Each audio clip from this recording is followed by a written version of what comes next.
Good morning, and welcome to Friendship Baptist Church, our devotional time. My name is Dale, and this is going to be a little bit different this morning. What I'd like to do is we're going to have a trial this morning. Jesus Christ claims that he's God. He claims to be the Messiah.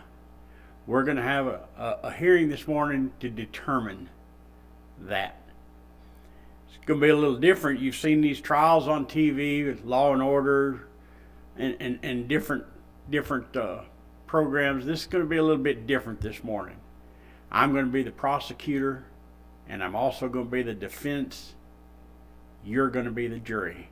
You're going to determine, is Christ who he says he is? I'd like to start with the charges. He claims to be God in John 1 and verse 1 through 5. Is he who he says he is? In the beginning was the Word was with God, and the Word was God. The same was in the beginning with God. All things were made by him, and without him was not anything made that was made. In him was life, and the life was the light of men. And the light shineth in the darkness, and the dark comprehend it not. Also in John 14:6, he said, I am the way, the truth, and the life. No man comes to the Father, but he comes by me.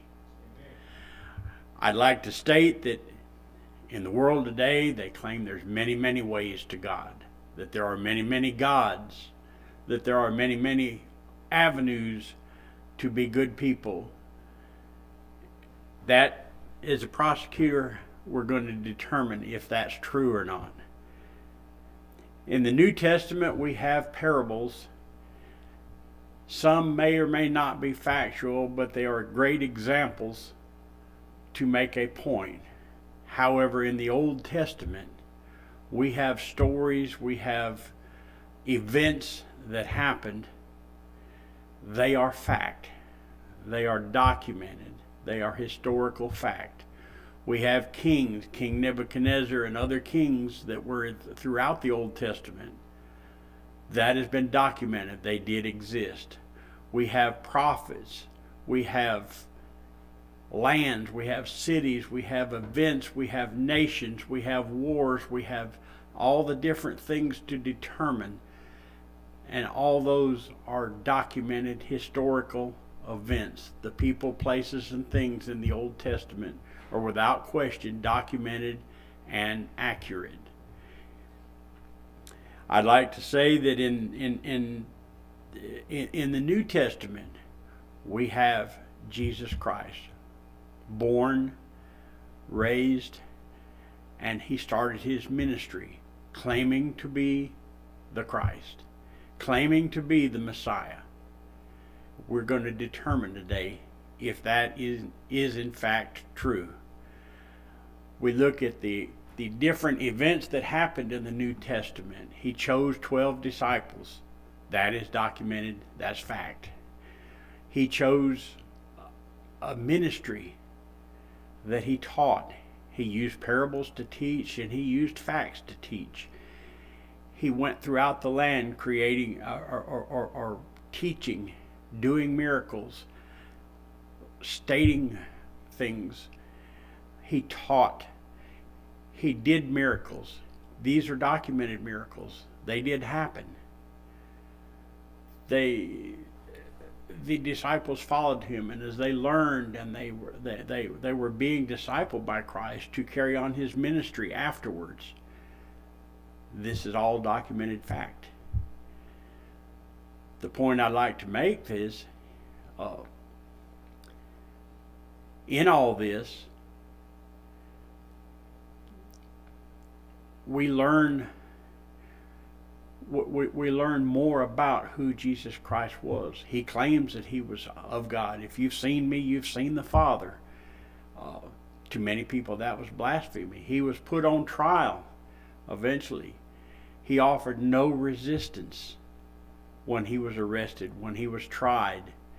Pilate tried him. I found no guilt in this man. His disciples deserted him during those times when they were called in accounting. Yet never once did Christ ever bend, negotiate, try to remain to be something he wasn't. He claimed he was Christ, and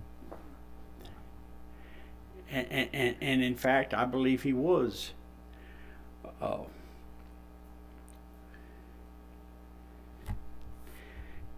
Like again, I said, his disciples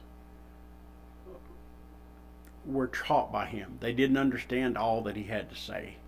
They hadn't been filled with the Spirit yet, and they had no way to completely understand him.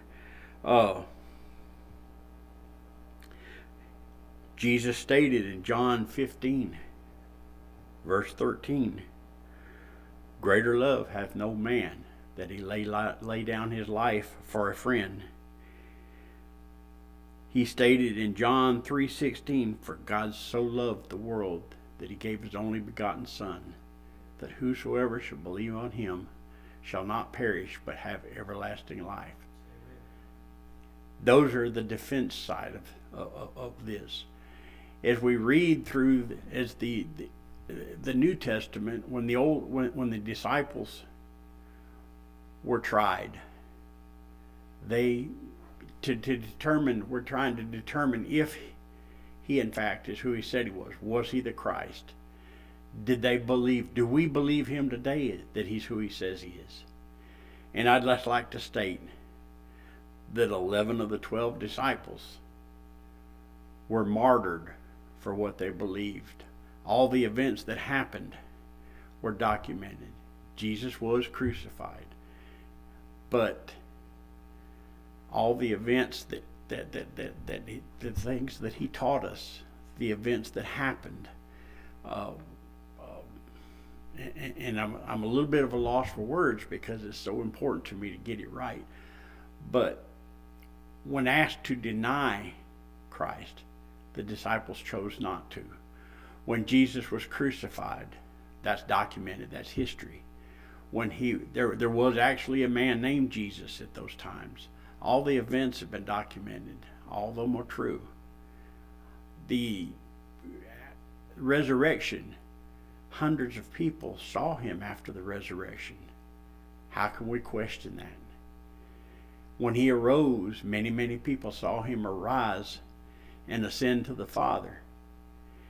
Yet 11 of the 12 disciples chose to be martyred rather than deny him. The 12th one was at I forget the term I'm looking for, but he was sent to the island of Patmos, where he died of old age with visions and recordings that God had him gave him to record historically. And my question today is, would a man give his life in order to stick with a fraud? Would a man allow himself to be killed to stand behind a lie? I don't think so. My question today is to you: is God who he says he is? And I leave that to you, the jury, to decide. Thank you.